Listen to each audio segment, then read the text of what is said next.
にちは。 ASMR マニマニチャンネルです。今日は久しぶりに特に何も、リクエストとか、テーマとか決めずにゆっくりのんびりだらだら雑談していこうかなと思います。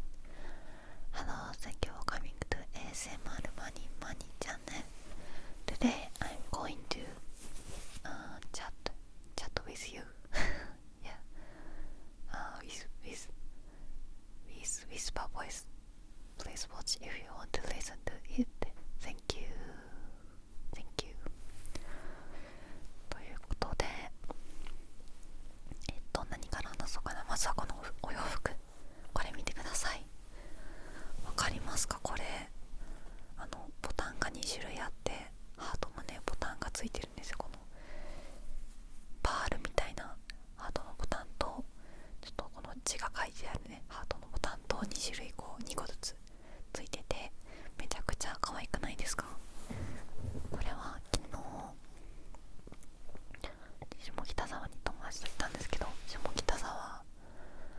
の古着屋さん、たまたま見つけた古着屋さんで買いました。この水色がね、私水色の服って多分人生で初めて子供の頃とかは別ですけど、大人になってから初めて水色というか青系の服をね買ったんですけど、どうですか？ちょっとマーブルみたいになっててね、海みたいで可愛いですよね。昨日下北沢に行ったのは、私の好きなフリッパーズっていう名前のパンケーキ屋さんのチェーン店があるんですけど、それが下北沢、渋谷、吉祥寺、あと表参道とかあったかな、なんかその辺にね、東京だとその辺に店舗があるんですよ。で、私は吉祥寺店によく行ってたんですけど、でよく昔ではないか、以前よく吉祥寺店のフリッパーズに行っていたことがあって、とても美味しくて、パンケーキ屋さんの中では一番大好きなお店なんですけど、大学卒業してから行かなくなったので、その大学を卒業した後に仲良くなったお友達と、甘いものが好きなお友達なので、一緒にパンケーキ食べたいなってなんか何回も一緒に遊んでる友達なんですけど、なんか行きたいカフェとかあるって言われて、パッと思いついたのがそのパンケーキ屋さんだったんですね、フリッパーズ。そのこと行ったことないから連れて行きたいなって思って、で店舗を調べて、渋谷、下北沢、吉祥寺ってなって、吉祥寺はちょっと遠いんですよ。で、渋谷は私前行ったことあるんですけど、ものすごい混雑してたんですよ。その時も別の友達を連れて行って、渋谷店に、その時は予約して、事前にネットで予約して行ったのでスムーズに入れたんですけど、もう予約してない人たちは店の前に行列作ってて、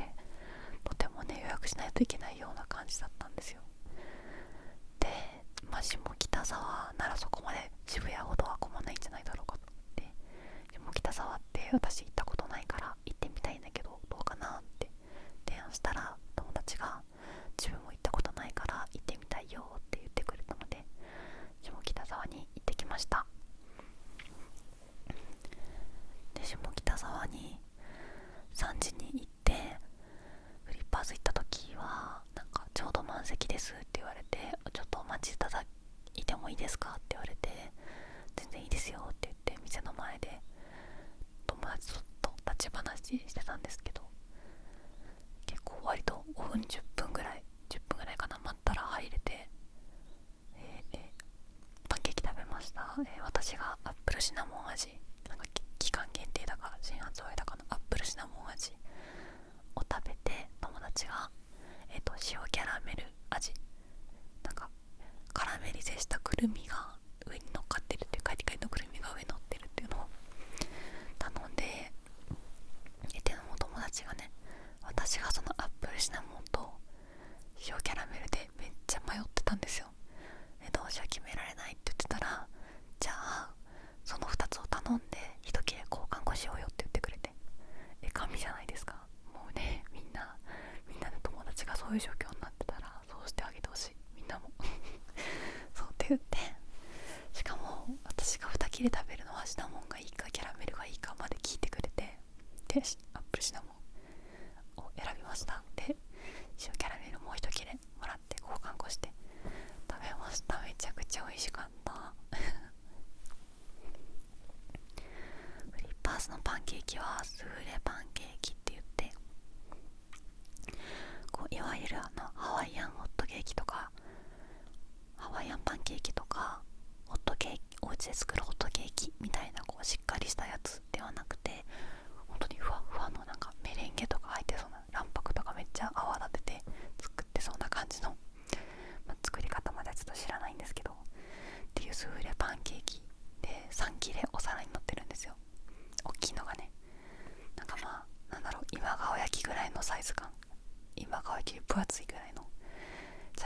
ツが3つ乗ってて、そこに果物が乗ってたりとかいろいろする感じですね。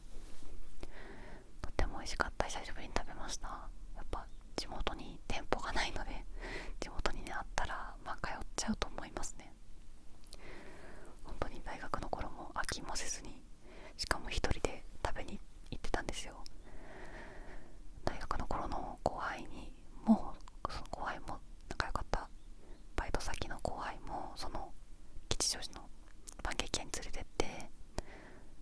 食べてもらって、ここ好きすぎて一人で来るんだよねって言ったら、一人でパンケーキ屋はちょっと勇者ですねみたいなちょっとやばいですねみたいな扱いを受けましたけど、どうですか皆さん。女性の方だったら一人でパンケーキ屋ぐらい行きませんか？好きだったらパフェとか行かないかな。やっぱおかしいかな。でも確かに私が一人で行ってた頃も周りはなんか女の子の友達連れとかカップルとかばっかりで、一人で来てカウンターでむしゃむしゃ食ってるのは私ぐらいでしたね、マジで。はい。なのでやっぱパンケーキ一人っておかしいのかもしれない。ちょっと私なんか一人丸々になんかほぼ抵抗がなくて、一人焼肉はそもそも焼肉がそんなに好きじゃないから行ったことないんですけど、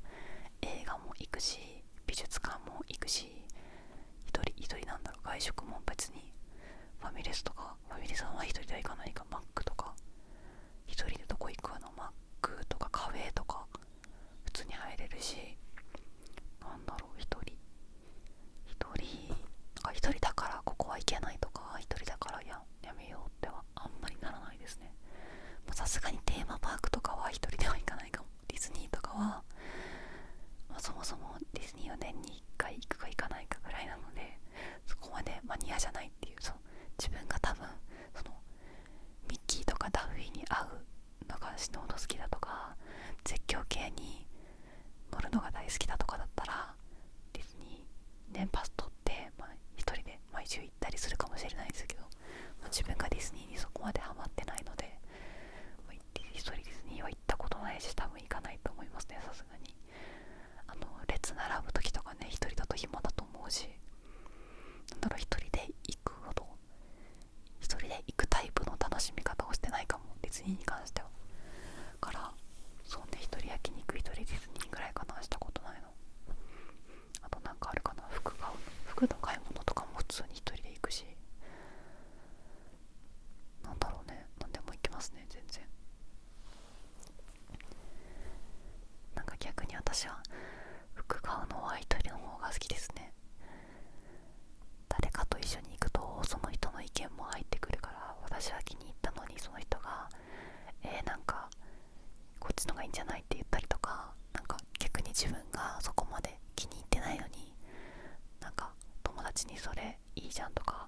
これお揃いにしようよとか言われると、なんか断れなくて買っちゃったりとか、やっぱ人の意見があった方が買い物しやすいって人もいると思うんですけど、こっちの色の方が似合うよとか言われたい人もいると思うんですけど、私は普通に自分でじっくり服を選ぶのが好きなので、あんまり服選ぶときに他人の意見っていらないんですよなのでこのカーディガンももしかしたら変だっていう人もいるかもしれないけど、自分はこれめっちゃ可愛いと思ってるから別にいいんですよ。例えばパーソナルカラー的に似合わないとかもし言われたとしても別にどうでもいいんですよどうでもいい。だから自分がもっと自信のない分野というか、例えばコスメとか、コスメはちょっと自分だとまだ選び方が分かってないところもあるから、コスメ詳しい友達が一緒に買いに行ってくれて、この色の方が似合いそうだよとか言ってくれたら嬉しいかもしれない。でも服は結構自力で服を買い集め始めてから結構長いこと経ってるので、コスメはまだね、なんか自我が芽生えてから短いんですけど、そう、服に関しては全然自分はすごいおしゃれとかファッション気を使ってるっていうか、ファッションに詳しいわけではないけれど、自分なりに好きな服の見つけ方はもう分かってるので、服は一人でじっくり買いたいかなって思いますね。あとなんか最近パーソナルカラー診断とか骨格診断とかブルベイエベとかとても流行ってて、そういうのをなんかおしゃれ初心者だよとか、そのコスメわかんないよ、服わかんないよっていう人が参考にするのはいいと思うんですけど、なんかその骨格とかパーソナルカラーとかを理由に何か好きなものを諦めてしまうとか、この服着たいけど私骨格がウェーブだから着れないとか、そういうのはなんかもったいないかなって自分は思いますね。なんか私の友達ですごくその骨格とかを気にしてる方がいて、自分は〇〇だからこの服は着たいけど似合わないから買えないとか言ってる子がいて、それはちょっともったいないなってやっぱ好きな服が一番似合うし一番楽しいと思うから、なんかそのわからないからお手本としてその自分の骨格と似合う服を参考にするとかはいいと思うんですけど、もう好きな服着たい服がはっきり決まってるんだったら別にその理論的に似合わなかろうがなんだろうが着ればいいと思うんですよね。で批判するつもりは全然ないんですけど、そのなんか縛られちゃってる、自分で自分はこれはダメだって思い込んじゃうのってもったいないなって思うんですよね。例えば私結構女にしては肩幅が広い方なんですよ。なのでこういうカーディガン、このダボっとしたカーディガンとかは多分似合わないんですよね。だけど好きだから着てます、カーディガン。多分私みたいな肩幅が広い人はシャツにジャケットとか襟付きのジャケットとかチェスターコートとかそういう方が多分似合うんだと思うけど、好きなので着てます。別に人から肩幅広いから変だねとかまあそんなこと言う人普通いないですけど、言われたこともないしそれやめなよとか言われたこともないから別にいいかなって思いますね。あと多分というかパッと見なんですけど、私はブルベに近くて私のお姉ちゃんはイエベに近いんですよ。でイエベはアクセサリーはゴールドでブルベはシルバーが似合うとかよく言うじゃないですか。でも私とお姉ちゃん逆なんですよ。私はブルベだけどゴールドのアクセサリーが好きで、お姉ちゃんはイエベだけどシルバーのアクセサリーが好きなんですよ。指輪とかネックレスとかピアスイヤリングとかそういうものは全部私はゴールドで、お姉ちゃんはシルバーなんですよ。でもお姉ちゃんのシルバーを似合わないとか思ったことない。なんかイメージカラーとして合ってるからいいなって思うし、本人も銀色がシルバーが好きって言ってるから全然いいと思うし、私は逆にゴールドが好きなのでこういうアンティーク調のゴールドも好きだし、こう金ピカのペカーとしたゴールドも好きなんですけど、それが私はシルバーよりゴールドの方が自分の色だなって感じるし、なんか自分に馴染んでるように感じるから全然いいんですけど、そうなんかブルベだからこうしなきゃいけない、イエベだからこうしなきゃいけない、ウェーブだからこの服は着ちゃいけない、ストレートだからとかナチュラルだからとかそういうことはないと思うんですよね。なのでなんかちょっとこういう時代だからね、もしもっと私より年下の子とかはもっとそういう意識が昔からあるだろうし、私はなんか、確かにメイク始めた頃からイエベブルベの概念はあったけど、骨格診断とかってここ数年で流行りだした概念じゃないですか。でも例えば今20歳の子からしたらイエベブルベとか骨格診断とかっても当たり前の概念なわけじゃないですか。多分わかんないけど顔タイプとかね、キュートとかクールとかそういうのもね当たり前なんだろうから、それを無視しろっていう、気にするなっていうのも難しいかなとは思うんですけど、私個人の意見としては好きな服を着ればいいじゃないか、好きな色のコスメを使えばいいじゃないかと思いますね。ちなみに私はブルベに似合うと思って買ったラベンダー系のねアイシャドウパレットの動画で何回か使ったんですけどね、10色ぐらい入ってる大きいやつね、あれはなんか使ってるんですけどいまいちまだ慣れてなくて、なんか似合ってない気がしてる。自分本当にブルベかなって思うぐらい、なんか青みのピンクとかラベンダー色とかがなんか肌になじまなくて、ちょっとね今悩み中ですねちょっと顔見せないやつにそんなこと言われても困るかもしれないんですけど、ちょっとね悩んでますね。またコスメ得意な友達に相談しよ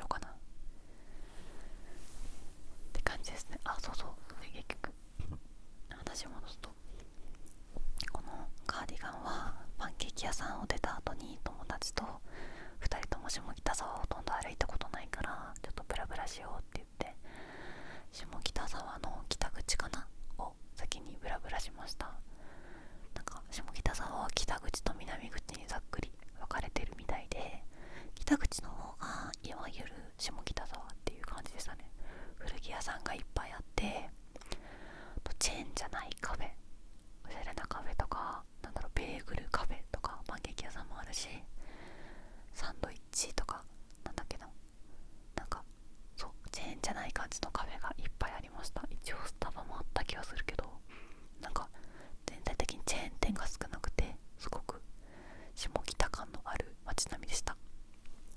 北口をぐるっと軽く見た後に南口行ったんですけど、南口の方がいわゆる繁華街って感じでしたね。カラオケ館とかなんか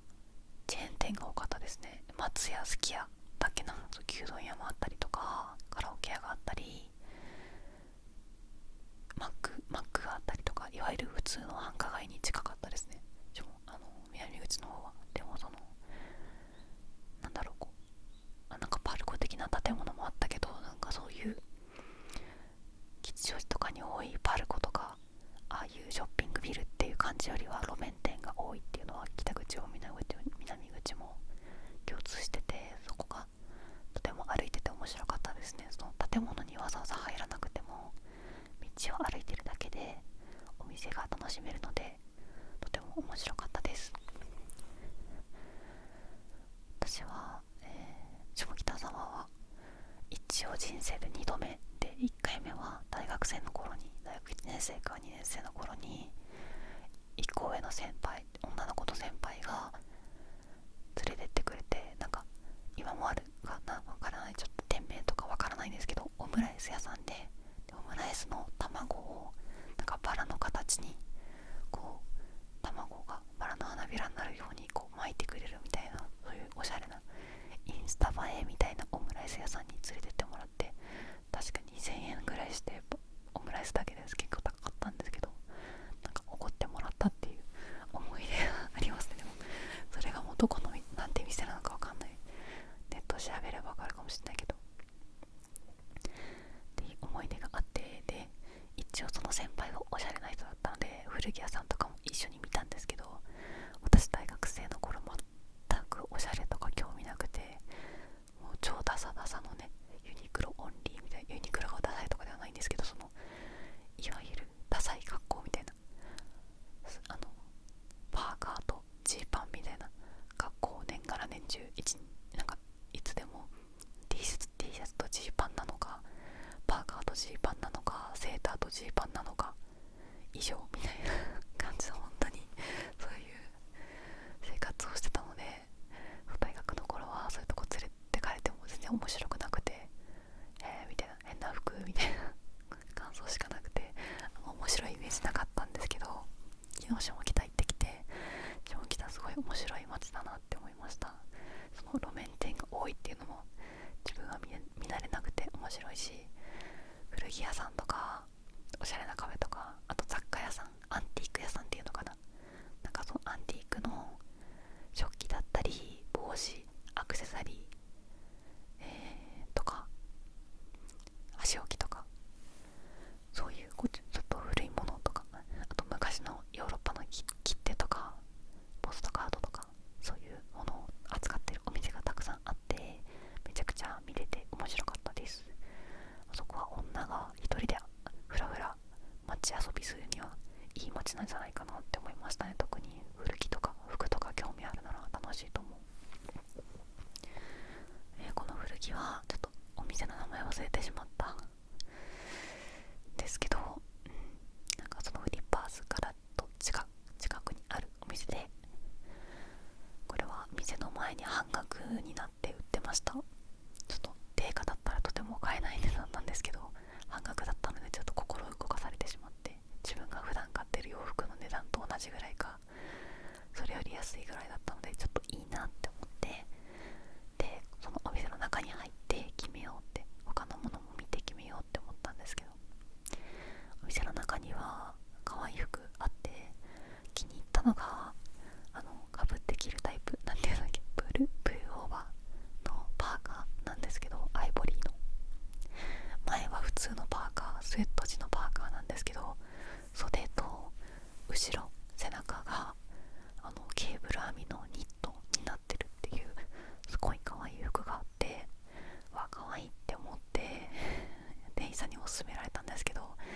1万円以上したので、ちょっとごめんなさい、これは買えないですって正直なって、ちょっと考えますとか言って適当にやり過ごして、店頭に置いてあった水色のカーディガン気になっててって言ったら、あれはお買い得ですよみたいなまあ店員さんなんでそういうのは当たり前じゃないですか。なんで話半分で切ったんですけど、なんか店員さん的にはなんか私だったら絶対この水色とあと色違いでサーモンピンクみたいな、ピンクオレンジみたいなのあったんですけど、私だったら水色かピンク絶対買います、あれはお買い得ですって言ってきて、まあそれはそうなんです。別にセールストークに心動かされたわけではなくて、ただこれが可愛いなと思って、本当にこういうボタンがバラバラ系のやつ好きなんですよね。しかもハートのボタンって初めて見たし、可愛いなと思って。しかもなんか古着のニットの割に毛玉とか全然ないんですよ。めちゃめちゃ可愛いし状態もいいじゃんってなって、安かったし、まあこれ今日は他には服は見ないことにして、これ1着だけ買おうって決めて買いました。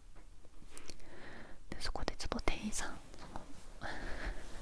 40代くらいの女性の店員さんと立ち話して、下北沢ほとんど初めて来たんですって言ったら、どうですかって言われて、いやなんか思ってた以上に古着屋さんがいっぱいあってびっくりしましたって言ったら、いやなんかここ数年でさらに増えてるんですよみたいな。今までだったら新品の服屋だったところが潰れて古着屋になるとかはよくあるパターンだったけど、最近は食べ物屋さんが潰れて古着屋になるんですよって、こんなこと今までなかったのにって言って、めちゃめちゃびっくりしましたね。そんなに増えるもんなんだって正直古着屋が元から多いわけだから、そこにさらに古着屋を新しくオープンしても他の古着屋に勝てるかどうかって難しいじゃないですか。なのになんでそんな増えるんだろうと思って不思議でした。そのお店は下北で20年やってるお店らしいんですけど、なんか多分夫婦でやってらっしゃるのかな、旦那さんっぽい男の人もいて20年やってるらしいんですけど、なんか本当に今までないぐらい増えてるって言ってましたね。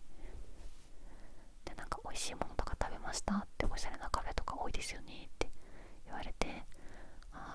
パンケーキ食べてきましたって言ったら、そこの角のですかって言われて、そうですって言ったら、並ばなかったですかって言われて、いやそんな並んでないですって言って、なんかタイミング良かったんですねって、11時ぐらいとかめちゃくちゃ並んでましたよって言われて、そうなんですかとか言ったんですけど、確かにブラブラし終わって帰る時にそのウリッパスの前通りかかったらめちゃめちゃ並んでましたね。もう10人ぐらい並んでて、わあタイミング良かったねって、予約しないでも行けてよかったねって言いましたね。ではそんなところで昨日